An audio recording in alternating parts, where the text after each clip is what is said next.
For the last few classes, we were discussing about the state executive. State executive, as we all know, now it consists of governor, chief minister, and council of ministers in the state.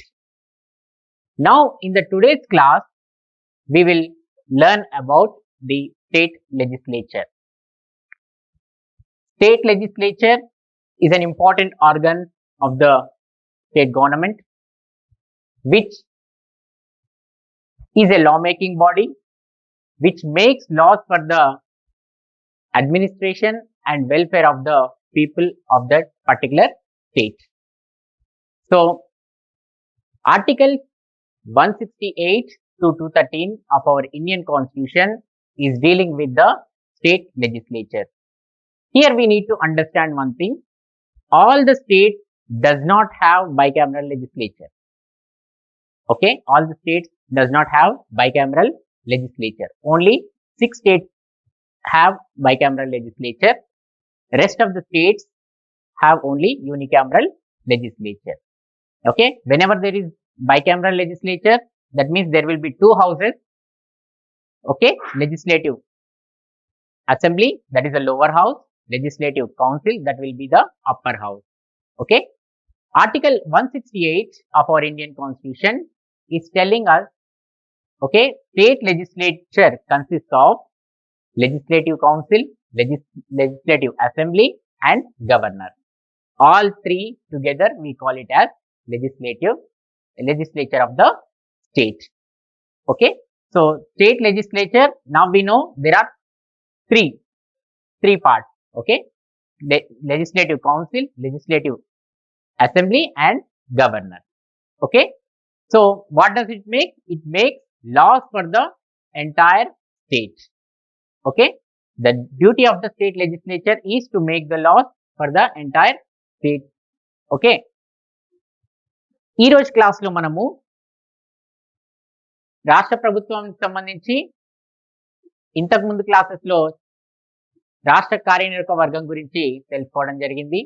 రాష్ట్ర కార్యనిర్వాహక వర్గంలో governor, ముఖ్యమంత్రి మరియు రాష్ట్ర మంత్రి మండలి గురించినటువంటి సమాచారాన్ని మనము తెలుసుకోవడం జరిగింది. సో ఇప్పుడు రాష్ట్ర కార్యనిర్వాహక వర్గంలో ఎవరు ఉంటారనేది మనకు అర్థమైంది. సో ఈ రోజు క్లాస్ లో మనం ఏం తెలుసుకుంటామంటే రాష్ట్ర శాసనశాఖ గురించి తెలుసుకోవడం జరుగుతుంది. శాసనశాఖ అనేది రాష్ట్ర ప్రభుత్వంలో అత్యంత ముఖ్యమైనటువంటి అంగంగా మనం చెప్పుకోవచ్చు. ఇది రాష్ట్ర ప్రభుత్వానికి పరిపాలనలో కావచ్చు, ప్రజల సంక్షేమంలో కావచ్చు, కావలసినటువంటి చట్టాలన్నింటినీ కూడా ఇది రూపొందిస్తుంది. అంటే శాసనశాఖ యొక్క ముఖ్య ఉద్దేశం ఏంటిది అంటే శాసనాలను రూపొందించడం, శాసనాలు లేదా చట్టాలను రూపొందించడం. ఏ చట్టాలు రూపొందిస్తుంది అంటే పరిపాలనకు సంబంధించినటువంటి చట్టాలు కావచ్చు, లేదా ప్రజా సంక్షేమంకి సంబంధించినటువంటి చట్టాలను ఇది రూపొందిస్తుంది.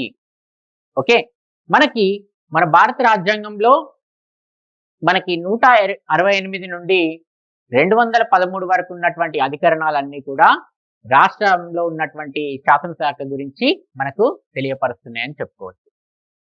ఓకే, 168 168 నుంచి ఓకే 213 ఓకే 213 వరకు ఉన్నటువంటి అధికరణాలన్నీ కూడా రాష్ట్ర ప్రభుత్వంలో ఉన్నటువంటి శాసనశాఖ గురించి మనకి తెలియపరుస్తున్నాయి. అలానే మనకి 168 అధికరణం మనకి ఏం చెప్తుంది అంటే రాష్ట్ర శాసనశాఖలో శాసన మండలి, శాసనసభ మరియు గవర్నర్ వీళ్ళు ముగ్గురు కూడా ఉంటారని చెప్పుకోవచ్చు. ఓకే, అయితే అన్ని రాష్ట్రాలలో మనకి ద్విసభ విధానం అనేది లేదు. చాలా రాష్ట్రాల్లో ఏకసభ విధానమే ఉంది. అంటే ఒకే ఒక్క శాసనసభ మాత్రమే ఉంటుంది. ఎక్కడైతే ద్విసభ విధానం ఉంటుందో అక్కడ శాసన మండలి అనేది ఉంటుంది. ఎక్కడైతే ఏకసభ విధానం ఉంటుందో అక్కడ శాసనసభ మాత్రమే ఉంటుందని చెప్పుకోవచ్చు. ఓకే, సో శాసన మండలి కావచ్చు, శాసనసభ కావచ్చు, ప్రజలకు కావాల్సినటువంటి చట్టాలన్నింటినీ కూడా ఇవి రూపొందిస్తాయని చెప్పుకోవచ్చు. Next we will move on to the composition. Coming to the composition, every state will have a legislative assembly. So every state consists of a legislative assembly that is must and should for each and every state. Okay, all the members of legislative assembly are directly elected by the people. Here the people of that particular state will elect the representatives to the legislative assembly. Okay, that means the members here are getting elected directly by the people. Okay, how they will elect? Belonging each member will be belonging to the different electoral constituencies. With the help of that, as the government decides the constituencies, according to that assembly constituencies, the people will elect their representative. Here the number varies from 60 to 500. Minimum is 60, okay, and maximum will be 500. Okay, for example, you take in UP we have 403 seats. Okay, legislative constituencies are there. How many? 403. And minimum is in some of the states there are even less than 60. You take Sikkim, for example, Goa, okay, then Mizoram, Pondicherry. These are the states and union territories where the number is very less. Okay, Sikkim has only 32, Goa and Mizoram has 40, okay, Pondicherry 33. Okay, so like this the number is different. Actually our constitution says there should be minimum of 60 and maximum up to 500, but these states have been given special provision according to the Parliamentary Act. And you may get a doubt how these constituencies are divided. These constituencies are divided, okay, according to the population of that particular state. So it is proportional to that population of that particular state. So depending upon the population of that state, the constituencies will be divided by, who will divide this? This will be divided by the Delimitation Commission. Right from 2002, okay, this is taken up by the Delimitation Commission. So according to 2001 census, okay, they are dividing this constituencies depending upon the, okay, population of that particular state. And you also have to remember that, okay, you also have to remember that some of the seats will be reserved for scheduled caste and scheduled tribes. That means in that particular constituency, only those candidates have to contest. No other person will be allowed to contest from that particular seat. Okay, they can also contest in other general seats, but when the seats are reserved for them in certain constituencies, only scheduled caste and scheduled tribes candidates have to contest. Okay, మనము రాష్ట్ర శాసనసభ నిర్మాణం విషయానికి వచ్చినప్పుడు రాష్ట్ర శాసనసభ అనేది ఖచ్చితంగా ప్రతి రాష్ట్రంలో కూడా ఉంటుందని చెప్పుకోవచ్చు. ప్రతి రాష్ట్రంలో కూడా ఒక శాసనసభ అనేది ఖచ్చితంగా ఉంటుంది. సో దీన్ని ప్రజలే ప్రత్యక్షంగా దీంట్లో ఉన్నటువంటి సభ్యులని ఎన్నుకోవడం అనేది జరుగుతుంది. ఓకే, అంటే శాసనసభలో ఉన్నటువంటి సభ్యులందరినీ కూడా ఎవరు ఎన్నుకుంటారు అంటే ప్రజలే ప్రత్యక్షంగా ఎన్నుకోవడం అనేది జరుగుతుంది. సో శాసనసభ అనేది అనేక నియోజకవర్గాలుగా రాష్ట్ర వ్యాప్తంగా దీన్ని, ఓకే, మనం అనేక నియోజకవర్గాలుగా విభజించడం జరుగుతుంది. ప్రతి నియోజకవర్గం నుంచి ఒక అభ్యర్థి, ఓకే, శాసనసభకు ఒక అభ్యర్థిని ఎన్నుకోవడం అనేది జరుగుతుంది. ఓకే, సో ఒక అభ్యర్థిని ఎన్నుకునేటప్పుడు ఒక నియోజకవర్గాన్ని ఎలా విభజిస్తారు అంటే అక్కడ ఉన్నటువంటి జనాభా నిష్పత్తి ప్రకారం, అంటే రాష్ట్రంలో ఎంతైతే జనాభా ఉందో ఆ జనాభా ఆధారంగా, ఓకే, మనకి నియోజకవర్గాలు అనేవి నిర్ణయించబడతాయి. ఆ నియోజకవర్గాలు ఎప్పుడైతే నిర్ణయించబడతాయో ప్రతి నియోజకవర్గం నుంచి ఒక సభ్యుడిని, ఓకే, శాసనసభకి ఎన్నుకోవడం అనేది జరుగుతుంది. అలానే మనకి శాసనసభలో మనకి కనీస సంఖ్య 60 ఉండాలి. ఓకే, పూర్తి స్థాయి సంఖ్య 500 వరకు కూడా ఉండొచ్చు అని చెప్పుకోవచ్చు. మనకు ఉదాహరణకు తీసుకుంటే ఇప్పుడు ఉత్తరప్రదేశ్ రాష్ట్రంలో 403 సీట్ల నియోజకవర్గాలు అనేవి ఉన్నాయి.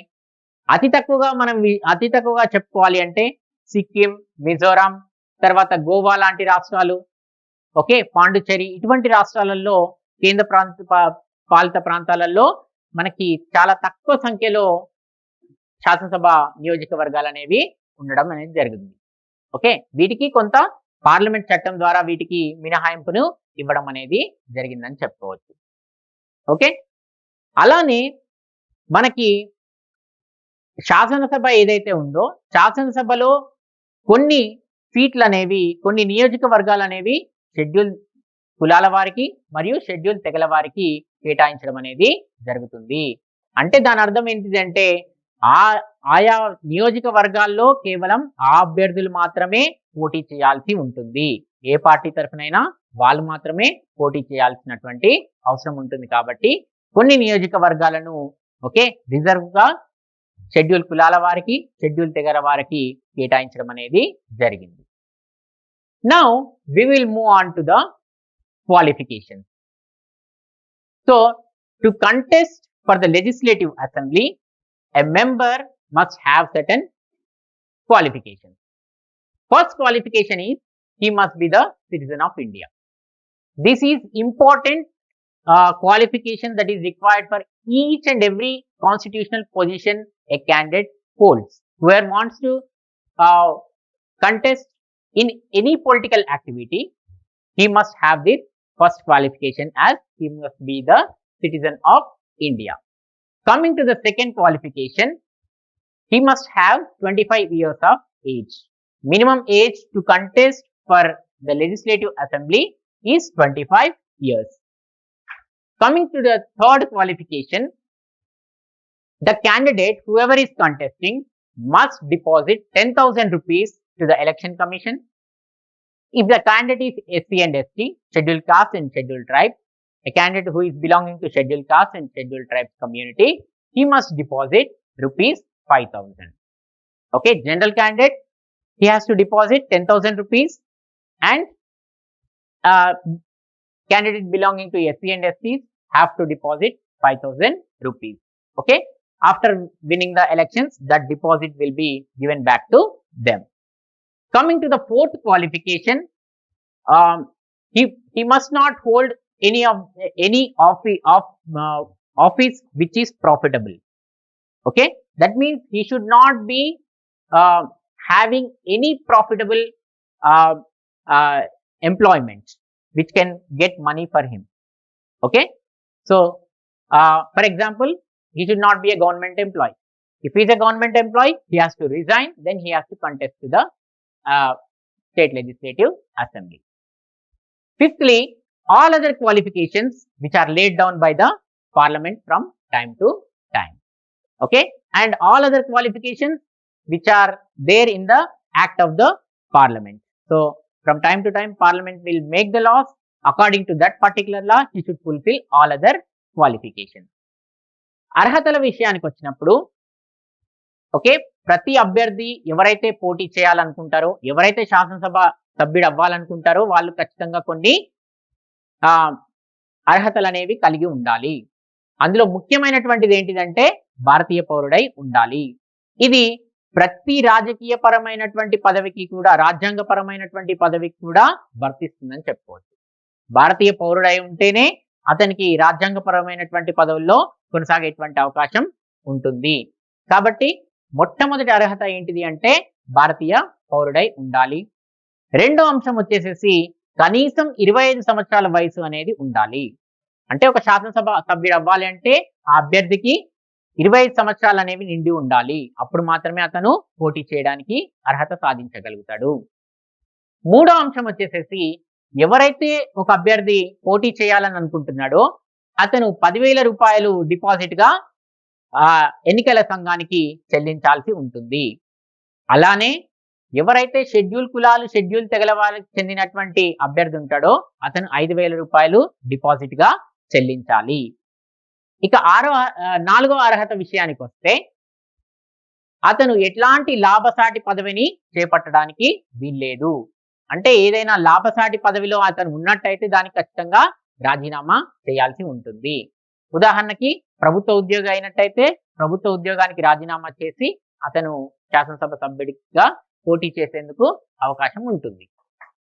తర్వాత ఐదో అంశాన్ని విషయానికి వస్తే మనకి పార్లమెంట్ ఎప్పటికప్పుడు చేసేటువంటి చట్టాలకు అనుగుణంగా అర్హతలు అనేవి కలిగి ఉండాలి. Next coming to the tenure. Coming to the tenure of the legislative assembly. The actual tenure of the legislative assembly is 5 years, but it can be dissolved at any point of time by the governor on the request of council of ministers headed by the chief minister. On the request of the chief minister, governor can dissolve the legislative assembly at any point of time. And not only this, according to article 356, the president rule can also be imposed if the government is not functioning according to the constitutional provisions.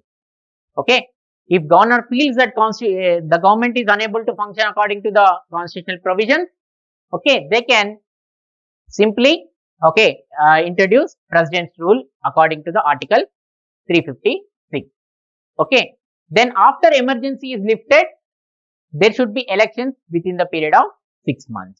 Within the period of 6 months, again they should conduct elections and new government should be elected. So మనము పదవీ కాలం విషయానికి వచ్చినప్పుడు రాష్ట్ర శాసనసభ యొక్క పదవీ కాలం ఎంత ఉంటుంది అంటే 5 సంవత్సరాలు ఉంటుంది. కానీ ఇది ఎప్పుడైనా కానీ రద్దు అయిపోయేటువంటి అవకాశం ఉంది. అంటే ఎప్పుడైనా సరే ముఖ్యమంత్రి నేతృత్వంలో ఉన్నటువంటి రాష్ట్ర మంత్రి మండలి గవర్నర్ ని కోరినట్టయితే, శాసనసభను రద్దు చేయమని కోరినట్టయితే అప్పుడు రద్దు చేసేటువంటి అవకాశం ఉంటుంది. ఇంకా కొన్ని సందర్భాల్లో ఎప్పుడైతే రాష్ట్రపతి పాలన విధిస్తారో, అధికరణం 356 ప్రకారం రాష్ట్రపతి పాలన విధించడం జరుగుతుందో, అంటే రాష్ట్ర ప్రభుత్వం రాజ్యాంగానికి అనుగుణంగా పనిచేయట్లేదు అని భావించి రాష్ట్రపతి పాలన విధించినప్పుడు అప్పుడు కూడా శాసనసభ అనేది దాన్ని సస్పెన్షన్ మోడ్ లో పెట్టేటువంటి అవకాశం ఉంటుంది. సో అత్యవసర పరిస్థితి ఎత్తివేసిన తర్వాత కూడా 6 months లోపల 6 నెలల కాలం లోపల ఖచ్చితంగా ఎన్నికలు అనేవి జరిపించాలి. Next we will move on to the speaker and deputy speaker. There will be 2 elected officers to conduct the business of the legislative assembly. One is speaker, the other person is deputy speaker. So the position, powers and functions of the speaker and deputy speaker will be same as the house of the people, that is Lok Sabha. Whatever the powers and functions of Lok Sabha speaker and deputy speaker enjoys, the same powers and functions are also enjoyed by the state legislative assembly speaker and as well as deputy speaker. Speaker and deputy speaker, they are elected by the members of legislative assembly itself. Among themselves, one will be elected as speaker and the other one will be elected as deputy speaker. Then these speaker and deputy speaker can be removed by a resolution passing in the legislative assembly with a simple majority. That means the legislative assembly can remove speaker as well as deputy speaker with a simple majority. With a simple majority, they can be removed from their office. So మనకి శాసనసభకు సంబంధించి speaker మరియు deputy speaker ఇద్దరు సభ్యులు అనే వాళ్ళు ఉంటారు, అధికారులు అనే వాళ్ళు ఉంటారు. వీళ్ళు శాసనసభ యొక్క కార్యకలాపాలను నిర్వహించడం కోసం శాసనసభ సభ్యులే వాళ్ళ నుంచి ఒకరిని స్పీకర్ గా మరొకరిని డిప్యూటీ స్పీకర్ గా ఎన్నుకోవడం అనేది జరుగుతుంది. సో స్పీకర్ డిప్యూటీ స్పీకర్ కి లోక్సభ స్పీకర్ డిప్యూటీ స్పీకర్ కి ఏవైతే అధికారాలు విధులు ఉంటాయో అదే విధమైనటువంటి అధికారాలు విధులు హోదా, అదే విధంగా స్పీకర్ మరియు డిప్యూటీ స్పీకర్ శాసనసభకు సంబంధించి కూడా అదే విధమైనటువంటి అధికారాల విధులు అనేవి ఉంటాయని చెప్పుకోవచ్చు. స్పీకర్ డిప్యూటీ స్పీకర్ ఇద్దరిని కూడా ఎలా తొలగించవచ్చు అంటే శాసనసభలో ఒక తీర్మానం పెట్టి వాళ్ళని సాధారణ మెజారిటీ ద్వారా వాళ్ళని తొలగించేటువంటి అవకాశం ఉంది. Then coming to the quorum. So quorum, according to article 189 of our Indian constitution, quorum implies that minimum attendance that is required to conduct the meetings of the assembly. Okay, minimum attendance that is required to conduct the meetings of the assembly. So that is fixed at 1/10 of the members. Okay, but however, some of the states have very less number, okay, as far as legislative assembly is concerned. Okay, so for that particular state, the number is fixed at minimum 10. Okay, minimum 10 is fixed as the number. Okay, either 110 or the minimum number should be 10 to conduct the meetings of the, okay, legislative assembly. For example, you take Sikkim, Goa, Pondicherry, okay, then Mizoram. All these states have very less number of seats. Suppose if you take the example of Sikkim, it has only 32 members. That means if 3 members are present, then the meetings can be conducted. But it is not like that. The minimum number should be 10. Okay, minimum number should be 10. Then the meeting of the legislative assembly can be conducted. Okay, so మనకి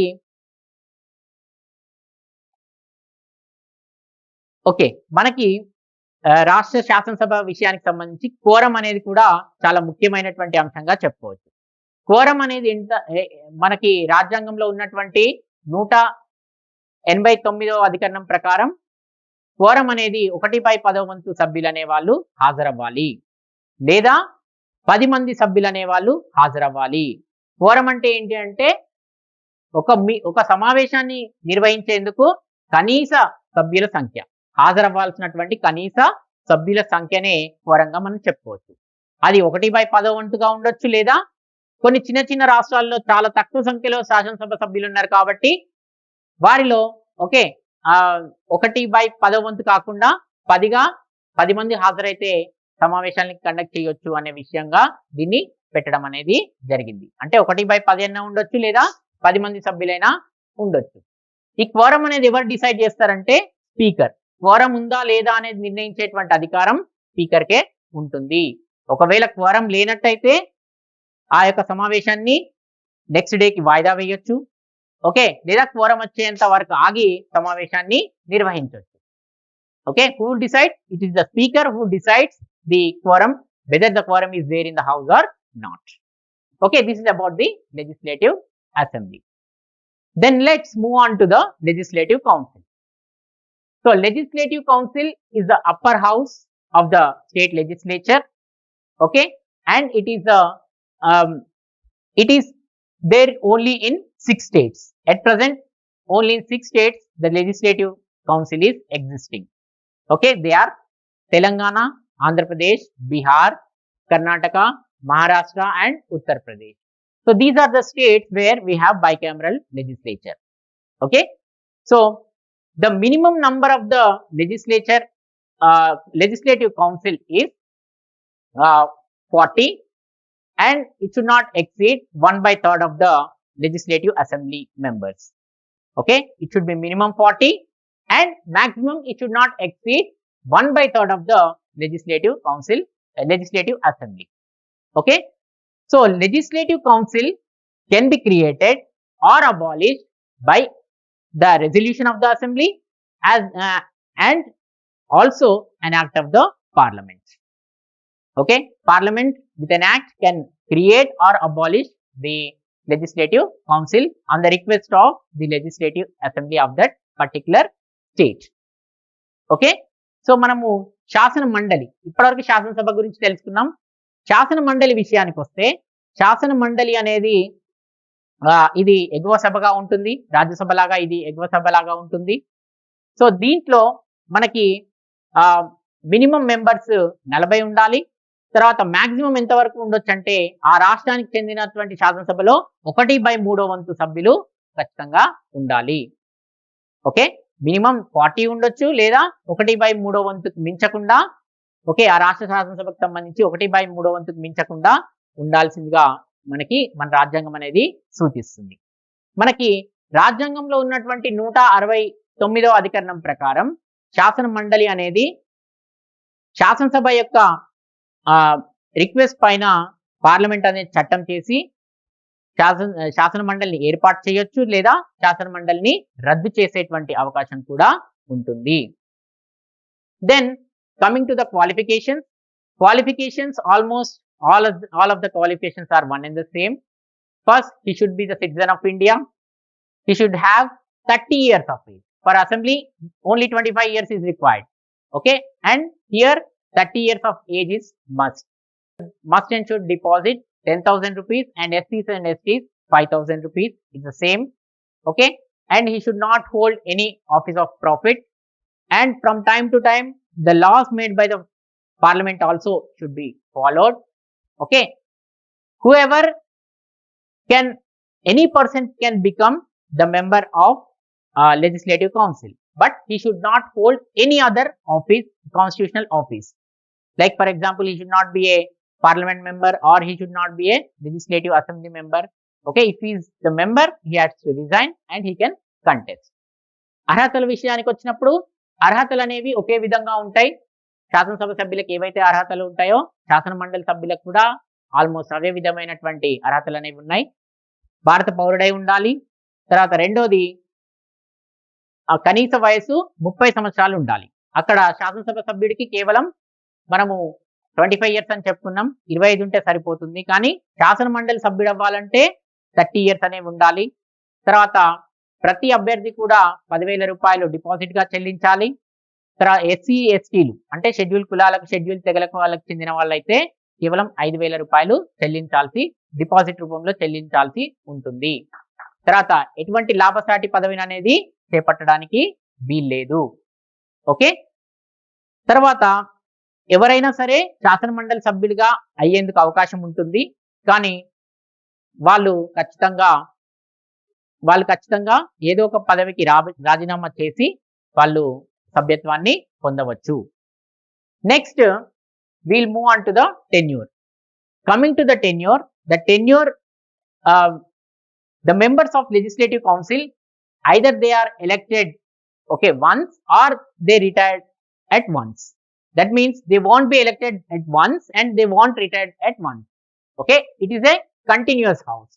So therefore, the term of the legislative assembly council member is 6 years. For every 2 years, 1/3 of the members will get retired. Okay, మనము పదవి కాలం విషయానికి వచ్చినప్పుడు శాసన మండలి సభ్యులు ఒకేసారి పదవిని పొందరు, ఒకేసారి పదవి విరమణ కూడా చేయరు.